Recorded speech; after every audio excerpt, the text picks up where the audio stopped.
Hi everyone and welcome to Make It Happen TV. It's Facebook Live time, it's Wednesday, it's 6 p.m. and whatever you do, make sure you like, make sure you share, make sure that you give us love hearts because we've got a fantastic special guest with us today. Okay, the awesome, the incredible, the amazing, the wonderful, the... You called me the king in the last episode as well. The somewhat annoying from sometimes. Lewis also. Welcome, Lewis. Thank you, mate. I want to start with doing this because Spencer told me not to do it. How do I do this? What are you going to do? So I should be a lot higher than him now on TV. And it's live, you can't do anything about it. I'll come down because it's not fair. Lewis is about as tall as a giraffe, so it's a little bit difficult as being the same height on camera. But anyway, welcome to the show, everyone. I hope you're there. We're going to get some people logging in and saying hi once they do. Okay, if you're watching, please don't sit in the background. Come and join us. Come and say hi, ask you questions, get involved, engage with us. We'll try and help you answer any questions that you might have. Try and deal with any issues you may have relating to the common mistakes that people make, okay, when they're in sales, the types of errors they make, the things that they could do better, okay, and you can turn that onto silent over there, please. Thanks very much indeed, Lizzie. And what I want to do this afternoon is try and get as many of you as possible to ask as many questions as you possibly can to Lewis and myself, and we'll do our best to answer those questions for you. For those of you that haven't seen the TV show that we created called The Close, okay, I better give you a little bit of a background on Lewis. Well, in fact, no, I won't. Okay, I'll let Lewis tell you about himself directly to you guys. So, Lewis, who are you to these people that don't know you? Okay, wow. Many will, but who are you? What's your background? What do you do? And why are you sitting here? It's a very deep question. Who are you? So obviously, I'm the CEO of Allsop and Allsop Real Estate. We are the single largest independent real estate broker in the UAE. We've got about a 250 person headcount between marketing, sales and leasing. We were accredited last month by the Arabian Business Awards as the best real estate broker in the UAE. We were accredited from Forbes in 2018 as the best real estate broker. We're the top lead generator in all the portals. So yeah, we're quite a good real estate broker, I think. Are you the biggest company here? No, there's definitely bigger companies. There's bigger brands. I'd say we're the biggest local real estate company in Dubai. Obviously, you've got your big German brands that are here, and they've got a fantastic logo, and they hire. Hold on a minute, let's talk about them. Okay. So you've got Engel & Volkers? Yes. Okay, that's a German brand. It is. Okay, who are the other ones? I was named Engel & Volkers, is the main one, really. Okay, and what other brands are Well, out look, there? you've got your Better Homes, Engel Volkers. Who else would I class as a large company? Chesterton's, Sotheby's? No, Chesterton's. Family are also a big and respected company in Dubai. These companies have got a lot of respect for myself. They're up there, but I would say we are the market leader on generation of sales. They all have their different strengths. Okay, fine. And you focus on sales more than you focus on leasing in terms of revenue generation? We do a lot of rentals as well. What I mean by that is that each company will have their own strengths. So FAM, they're a fantastic company. They've done so much business in the new city walk. They're the market leader. They're the guy that runs it. He looks a very successful entrepreneur. Never met the guy, but they're a very good business. Better Homes are very much known for their property management, a very respected company in Dubai. Engel & Volkers are just an internationally well-known brand. So all the companies have definitely got their own strengths. So you're and I know you're a rags to riches story here, aren't you? You're just this kind of working class kid that came here without many qualifications. Had a B in drama, don't forget that. A B in drama. B in drama. That was your best result. Yeah, that's the only passable one. I told you I couldn't take the grades down to my mum because there's only a B there. And you know, I know that you don't come from like a horrifically difficult background and all that kind of stuff. You were war torn or whatever it might be. You know, people not having money and stuff, yes. And a roof over the head. You had I would say a middle class upbringing. Yep. Okay. You didn't do very well at school. You went into a state agency in the UK, but you were too busy getting drunk and going partying with your mates at the weekend as a teenager. The youth. Yeah. And then you came over here and you had a shock of your life when you got here because all the promises that were made didn't. Well, some of you will know this, yeah? You work for a company, they come and they offer you the world and they deliver an atlas. It's probably what happens to some people that get employed over here or have been employed over here over the years in sales, and sometimes the rules change. Maybe you experienced that as well. You definitely did. Yeah, I think. How did you get to be successful? It's what we talked about before. We've done a couple of podcasts on it before talking about the success, and I think it is attitude. I came with no GCSEs. I wouldn't let me into sixth form. But my attitude, my desire, my stubbornness to succeed has got me there. And I think we've talked before about rock stars and people who blow up the sales environment. That's just in their DNA. So that's in my DNA. I still believe, I still believe we're the best company. I'll sit in front of you and say we're the best. When I was a sales agent, I would say I am the best. And if you have to have that about you. So I think you will go through your hurdles. I didn't come from a hard background. It wasn't easy to get here, and so I comfortably can say we are one of the most successful companies in Dubai, and we're an international brand with no financial backing from anyone but the profit in our business. We're opening an office in Jumeirah Beach Residence. A stand we've got there at the moment, just outside Real Cinema. Is he selling? If anyone wants to come, is he pitching? Is he selling? If anyone wants to come and visit us in Jumeirah Beach Residence, please feel free outside Real Cinema. But we're opening up on the Palm. We're opening on the Spring. This is all from success of what we brought from someone that come with £2,000 to Dubai. So it can be done, and my success story is not rocket science, it's hard work, perseverance. You would have the same, I'm sure, if you told me your story today. You'd have we said before, you have to be knocked down 7 times and get up 8. Yeah. That's part of success. And that's what happened to you. The same thing, I'm still getting up every day. Okay, good. Okay, well, come and welcome onto the show, everyone. Thank Let's you. have a look who's out there and say hello to some people. What have we got going on here? Hi, everyone. Right, there's some people out there. Guys, so if you're watching, come and say hello. I want to see your comments, so come and join us. Okay, who's watching now? Let's see those comments from you. So, with James Spencer, how are you? Karen, Mara McGee? His eyesight's gone. I can't Blurry see that. eyes. George is on, Laura's on, Danny Agg's on, Carl's on, Robert Kelleher, Dave Schillingus. Dave Schillingus was the guy that taught me how to sell. Dave, how are you, mate? I hope you're doing well. Dave was literally the most important person in my life as a salesperson. Let's get him on. How do we get him on? He's a fantastic guy. I've so much time and respect for him. And Daniela's on as well. Dave, if you've got any questions, Dave, you literally are a bit of a guru, mate. I mean, for what you taught me, if there is anything that you can help with your comments and information, that would be great this afternoon. Did he train you and teach you? Yes, he did. Dave, Absolutely. if you could message in and let us know what it was like to work for, that would be fantastic. No problem at all. I can't get my comments. Can I have my comments, please? So I want everyone's comments. Come and say, Dave, I'm so glad you're here, Dave. Okay. Common mistakes He likes that salespeople make. David, honestly. My brother's on. I want to say that to my brother and my wife as well.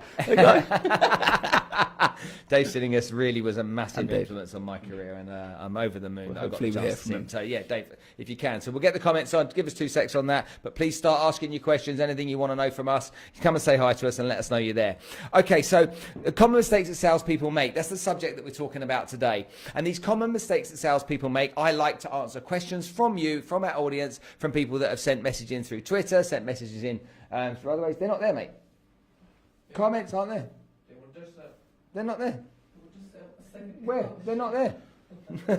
Sack the I want my cameraman. comments. Sack the cameraman. If you've got What a have you CV done? of being a cameraman, please We're looking send for it someone in. good at IT, good at social media, someone that clearly is good at setting up Facebook Getting Lives. comments. If you know anyone, common mistakes that salespeople make. That's subject number 2. Common mistakes that cameramen and social media do mistake. He'll be looking for a job fairly soon. No, I'm only joking. So there are many mistakes that salespeople. Perfect. Okay, can I have that, please? I don't know what you did to make that disappear. So let's have a look here. Lewis also. Darren, Lewis, a top football player too. Okay. James, good linesman. Michelle, how are you, darling? I hope you're well. Okay. And George is on and Carl's on. Everybody else is on too. So yes, all of you out there, please come and say hello. Right, we've got this going again. Okie dokes. We see lots of mistakes in business that salespeople make very often. And some of those mistakes, I'm sure if Lewis and I were to talk to each other about them over a coffee, some of them are howlers. You know, some of them are so bloody obvious. And it's like, why would you make such a ridiculous mistake as that? We've made them, though, haven't we? Let's be honest with that. No, you made them. Okay, I've made them. I'll just move over here to my side. And so, what kind of problems do you face? Okay, let me know what kind of challenges you face. We'll go through a few questions that have been sent in to us by email or on Twitter here, and give you a flavour of the kind of things that people do wrong. But can you remember yourself, what was the number one biggest mistake you made as a salesperson in your early days? Do you remember what that was? I think. And how did someone help you fix it? Oh God. I think the big one for me, as a salesperson, it goes back to not being prepared for your day. That's probably the biggest mistake you can make. There's obviously this catastrophic mistakes with red people make emailing the wrong people. I think we've all done that. I've definitely replied to the wrong people, definitely 100%. But going back to success and mistakes that you make is, I used to come in hungover. I used to come in unprepared. I was a sales agent that would just come in and hope for the best, and I didn't have my goals in place, and it took me a long time to learn, hang on a minute, this isn't working. And we do it with individuals. I do it myself. You review what's going right and what's going wrong, and you rectify. So I'm a big believer in reviewing and rectifying, because I have been that person, the youngsters that have gone out and not achieved what they should do in a work environment. One of the things that I see a lot of salespeople do is they give the same pitch or the same approach to every prospect, regardless of that type of prospect. And I think that when you've got a prospect that might be amiable, he might be expressive, he might be a driver, might be analytical, you have to work out very quickly that they're different personality types. Yes. And those different personality types need to be addressed in a different way. It's the chameleon.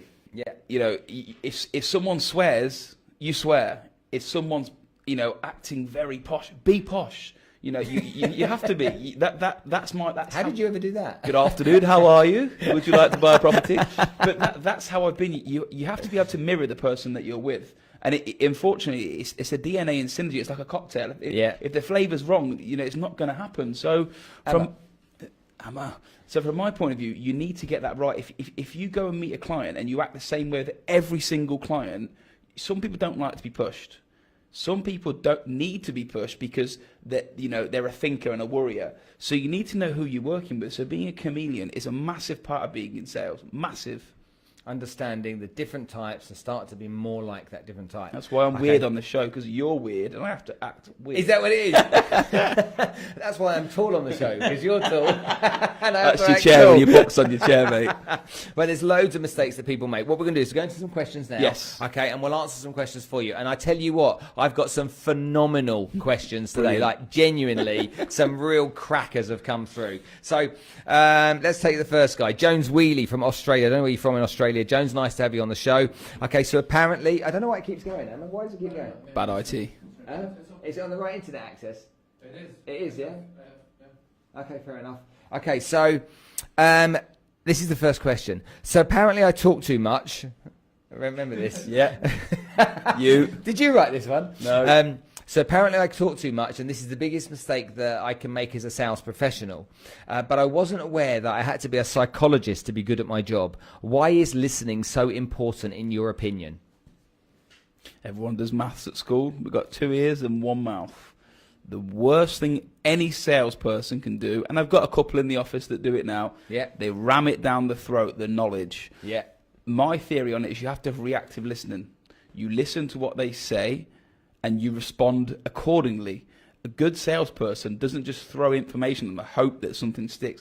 You've got to be able to listen to their key points, what their hot points are as a buyer, as a seller. So, Mr. Seller, what is the reason you're selling? Where do you need to be? Listen to what they react to the conversation. A lot of salespeople will go, okay, this is what we need to do. Blah, blah, blah. We sign a contract and hope that something comes out of it. It's not a relationship, and it's definitely a conversation is 2 people. That's as simple as it gets. If your focus is to serve and add value, then you've got to be able to understand the need and then add the value based upon the need. Often, if you've seen this yourself, a salesperson will talk their way into the sale and they'll generate the opportunity, and then they'll talk the way out the other side of the sale as well, and they'll lose it because they just didn't acknowledge the fact that you should listen. So, Jones, I don't know if this really is what you need to hear, but I'm going to tell you straight. If you've got verbal diarrhea, wind your neck in, pack it up and start asking open-ended questions and listen to what people are telling you. Try to answer their questions, okay? Try to deal with their issues and make sure you know what their issues are so you can solve the potential problems they have and you can find a solution for them. And another factor on this is... we're going to get this as well. Just wait for them to finish. It's as simple as that. Just wait. And when they've literally... It can be a complaint. It could be a transaction that you're trying to do. Just be quiet. Until they go and they're waiting for a response, then that's your cue to talk. Yeah. Great point. Michelle's got a question for us. Hi, Michelle. How are you, hun? Okay, so Michelle says, what's the most common mistakes made in cold emailing? My goodness me. Okay, that's a really interesting subject. Common mistakes people make. Have you ever received a cold email? Okay, there are many of them that come with very, very bad content written within them. But also, to me, if you're going to do an email blast out to people and you're just going to take email addresses that you've either gathered or purchased or whatever it is, okay, you have to remember that nobody's really interested in you. Nobody's interested in what you've got to say. So you have to find a way of engaging with somebody by starting, I would find, okay, by asking somebody a question rather than trying to tell them something. Ask them a question, you know. Would you like to lose weight? Okay, if you could lose 5 kilos in the next if you could lose 5 kilos in the next 3 weeks, would you be the kind of person that'd like to learn more? A lot of emails that are going out, I read and we get lots of them. Okay, those emails that go out are very vanilla, very generic, very boring. They're not making me stand up and take attention. One email that I got once was on an email sequence. I ignored the first one, and the second one said, you probably haven't responded to this email because of 3 reasons. Number 1, okay, you can't read. Number 2, you're not at your desk. And number 3, you fell off your chair. Which one is it? All 3 of them. And it was just brilliant that it was there. Okay, brilliant that it was there. Next, hopefully that answers your question, Michelle. And please keep asking more questions. On Michelle's point as well. One of the big things as well is that how many people just send out, like, if we're talking in real estate terms, hot, 1 bedroom, buy now. Instead of, understanding who you're sending it to, if sitting down and personalising the email, you'll have a lot more response from someone saying, hi, John, understand you're looking for a 1 bedroom overlooking the golf course. This looks like your next home. Give me a call to discuss it. Agents in this market will just go, click, send. Okay, hope someone gets back out the 7,000 emails that we sent. It's not personal. And I've got thousands of emails unread that's based like that. Yeah, absolutely. Couldn't agree with you more. Okay, so I've got another question here, came through a bit of anonymous. And so this when we read this question to each other earlier on, it really, honestly, this is crazy, but also very real. So hear this question. Okay, prepare yourself, folks. I got into a fight. I don't know who this guy is. He sent an anonymous, or lady sent this anonymous email. I got into a fight with a prospect the other day. I called them a moron because, quite frankly, I've had enough of their nonsense. I've had 3 meetings with them and they always just waste my time. I was having a bad day last week when I met them, and on this particular occasion, I was having a bad day when I met them on this particular occasion. I prepared all of their documentation like they'd requested, but when it came time to them signing on the dotted line, once again they told me they needed more time. I then told them to F off. Yes, that's exactly what happened. They then called my boss, and now I have a feeling I'm about to get fired. What can I do? Oh my God. When I read this, I was like, do people really do this? We've both got answers on this. Send your CV out to other companies immediately. Yeah, I'd probably resign if I were you, okay, because you've caused yourself a lot of problem. You've brought into risk the reputation of the business. You've brought into risk the reputation of yourself. You've embarrassed yourself. You've embarrassed your company. Your client hasn't made a decision to buy because of something you have done, okay, or have not done. You have got something wrong. That's why they're not deciding to trust and buy from you. And that's why you are getting yourself into this situation of them saying, let me think about it. Just because somebody asks you for documentation, just because somebody has asked you to do a jump through a few hoops, doesn't mean that you have a right to be disrespectful to anybody at all. And if you ever are, then you're just a damn idiot, okay? I promise you that. So think long and hard about being in sales and understand that your job is to serve, add value. That's your job, okay? And on the back of that, if you add value and you are worth it, then you may receive a payment for that. I think a big thing on this is this person said that they met 3 times, did they say? Yeah. No one's going to waste their time for 3 meetings unless there's some sort of interest there. Agreed. If this is a prospect that's going to make you money potentially as a sales agent, you have to bite your tongue. You haven't got to get on with everyone, but your job, like you said, is to serve. That is it. You have to be their ease of use. You have to be like, do you know what? I need to use that person. No one's going to use you. Have to say an F off to them. The game, you've wasted 3 appointments yourself. Yeah. So if you're in that, I've been in the scenario where I don't like someone or they just don't click. That's fine. Still be polite because you can still win the business. They might not know you don't like them. Nuts. It's nuts. Like absolutely nuts. Do you not like me? Nah, I like you. I knew it. Okay, good. Okay, what else have we got here? as we go through. I've searched out the companies and people and created the list. I don't want to sell them a product. I'm looking to invite them to be a panelist or a guest to an event. Michelle, that's easy peasy lemon squeezy. Okay, if you reached out to me by sending me an email, it'd probably be the worst way you could reach out to me. Send me a Facebook message and I'm likely to respond, because there's a bigger chance I'm going to open a Facebook message, okay, than I'm going to open an email. And a Facebook message doesn't go into my junk box. So send communication in ways that are different to how people on a standard basis do it. And I'm sure, Michelle, that you'll be able to get a much better response. Try it, okay? Facebook message someone personally, introduce yourself, or even do an intro video. I remember when I first started talking to Lewis, although we'd known each other for years, we hadn't seen each other for a while. And I started to send Lewis WhatsApp video. So I'd make a short video, put it onto WhatsApp, send it across to him, and he watched that video. Bizarrely, he responded, okay, by video. Do you remember that? Yeah. Okay, responded by video as well. But he responded straight away. Had I sent him an email, would he have responded? I'm sure he would, he knows who I am, but he probably wouldn't have responded as quickly as he did. So my advice is, don't make the mistake of sending emails when you don't have to. Use Facebook Messenger, okay, more than you use emails if you can. Emails should be, for anyone, and I preach this to the people, it's a backup. If I'm Michelle today, I'm going to knock on the doors of the people that are there. If you can't get through on Facebook, no one responds that much to emails anymore. They're the last port of call for anyone. It should be, I'm going to call them and I'm going to follow up on email. Yeah. Not email and hope someone comes back to you. So, Michelle, there's my tip for you. Get in front of them yourself if you can't do it technology-wise. Do you want to do it on my phone? See if we can get the things coming through on my phone, because I've no idea why it would be. Sorry, guys, your comments are coming up and they're going again, and so we've got to work out how to get it on there. So let's just let Amma do that, because Amma's rubbish at stuff like this and is letting us down today. Again. Okay, so next question. Okay, Hannah, who's in Hong Kong. So I'll ask you this question. You can answer it, okay? Hi, Spencer. But hi, Lewis. In your opinion, what is the worst mistake a salesperson can make? I know that you've spoken before about lost opportunities by not asking for referrals, but is this a mistake as such? I think in sales, one of the biggest mistakes people make, and I'll revert back to my office and people that work with me, is not asking for the business. So how many people I've spoken to, or having a backbone, people need to understand that in sales, this is sales. Yeah. Okay. So let's talk to them. Let me break this down. This is sales. So if you're selling a property in Jumeirah Islands, I'm going to use Jimmy as the example, my brother-in-law, he's watching today, and you have got the best Jumeirah Islands property for sale, and you meet a client and they say to you, do you know what? It's not the best, actually. You're the expert. Your job is not to say okay and be the okay man. You have to educate the people that you're with and explain why it's the best, why it's the cheapest, why it's the best location, and push your product back into them. You've got to take the no's. People need to be sold to. And salespeople sometimes, I feel like they think it's admin. Like, I'll pick up the phone if they don't want to buy the product and they say no, I'll just accept it's a no instead of figuring out why it's a no, why they don't want to buy it, and what else we have for them. That is sales.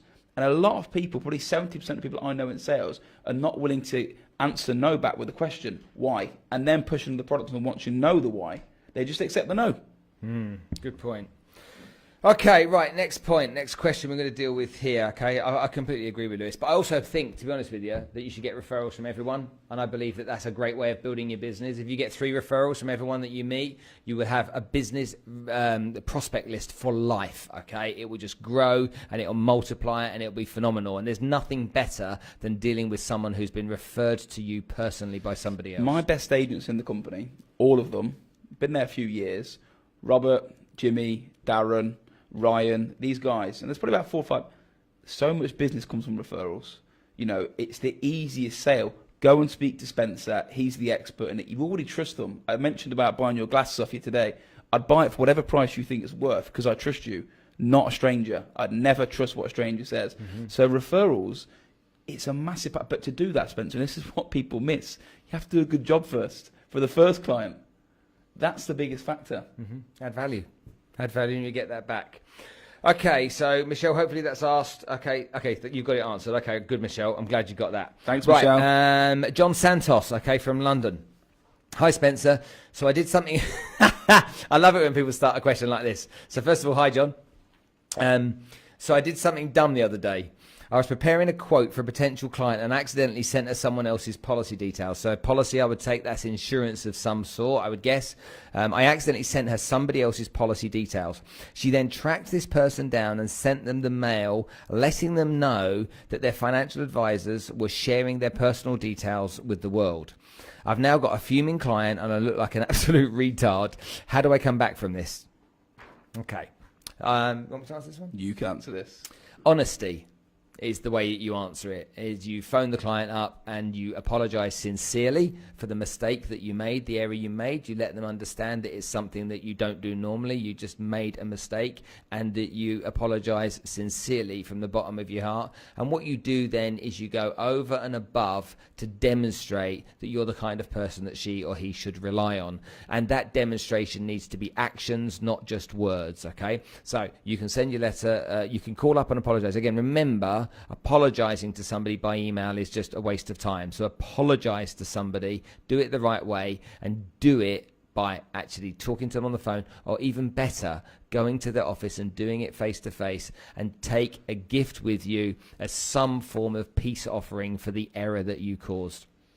It shows that you care. I mean, you need to weigh up two things. Obviously, this type of mistake is terrible because you're sharing their financial information with them. You're sharing so much with, and it's private. You know, you trust that person, your pension planner, your mortgage broker, to not share that information.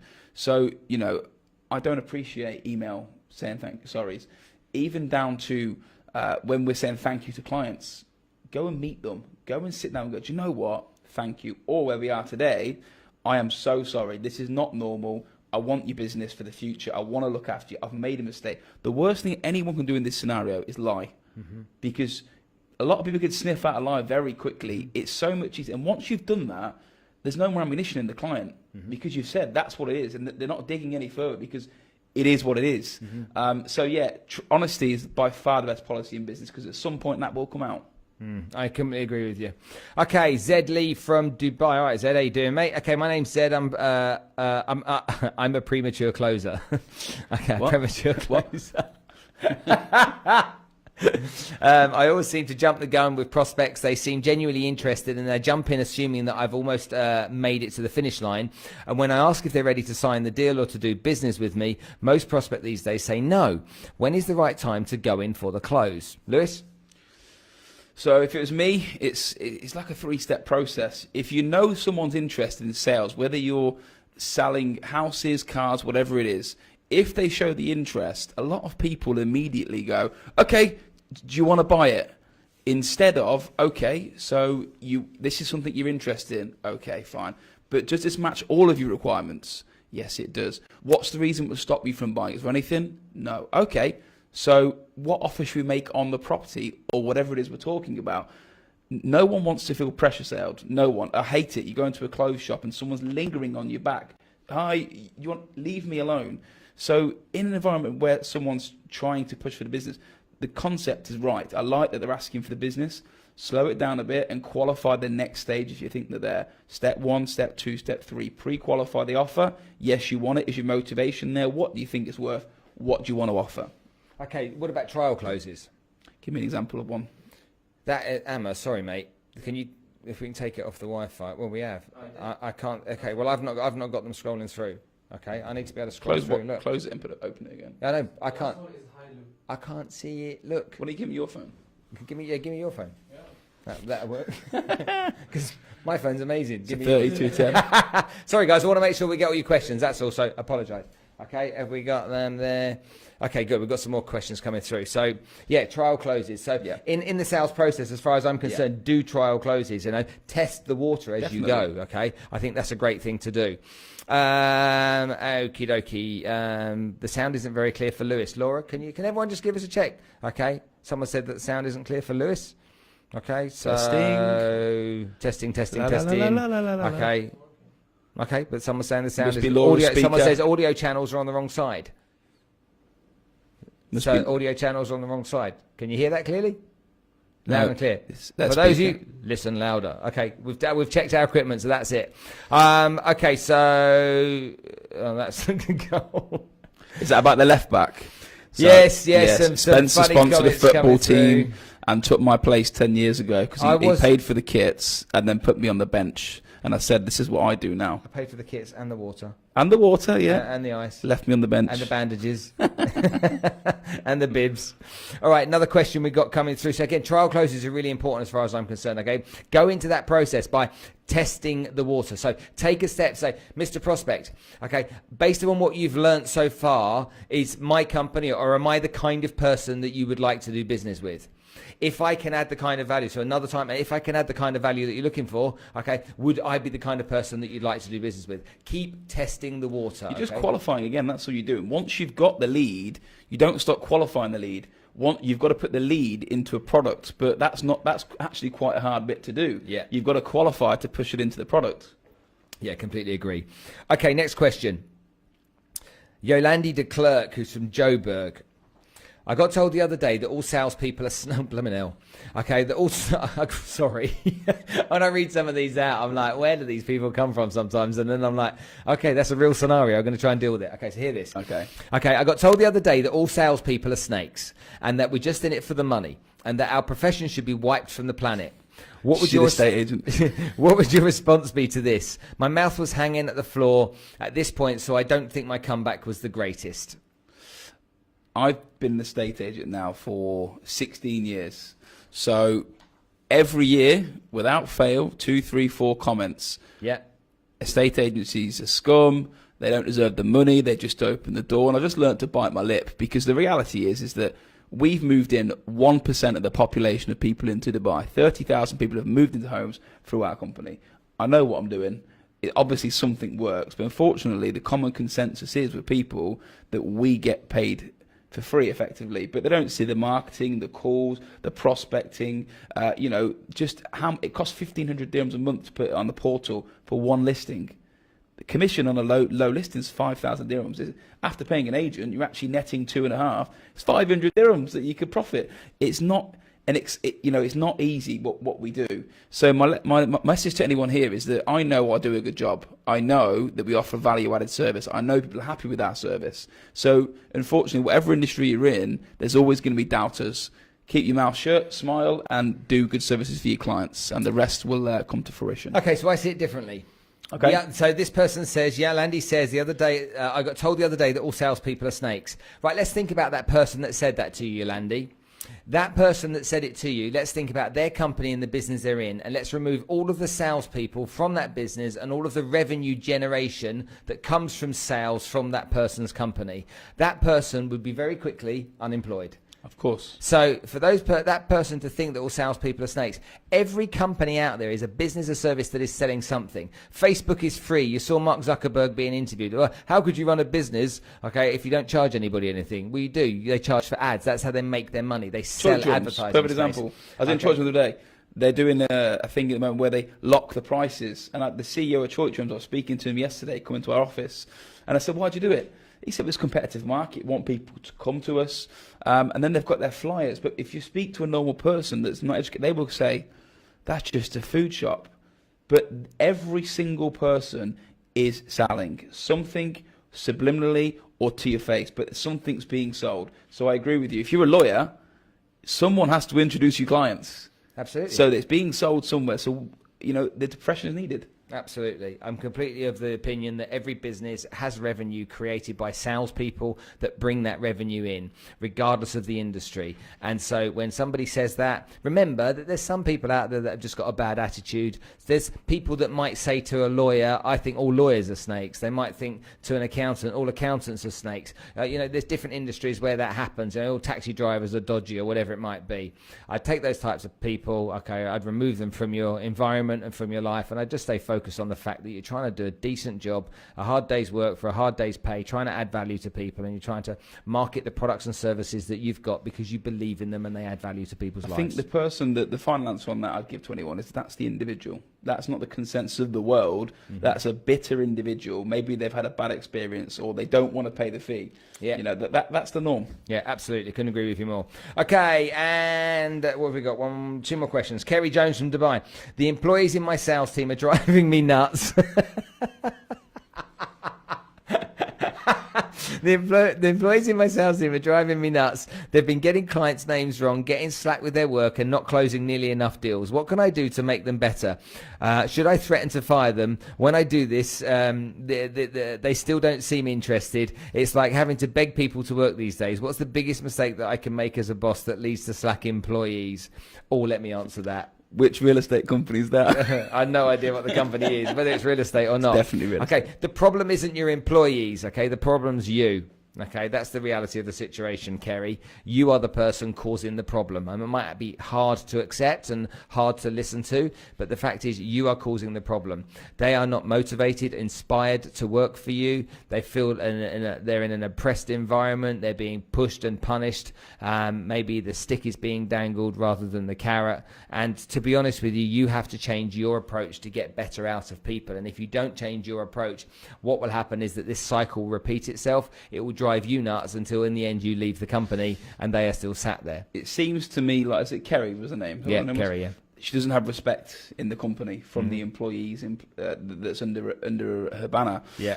From my point of view, if you're in that environment and you feel like you're doing a good job, if an employee doesn't want to work the way that you think you should be working, yeah, I would terminate them immediately because they don't believe in my plan and how I want to run the business. Yeah. Now, if that happens across the whole business, it's me.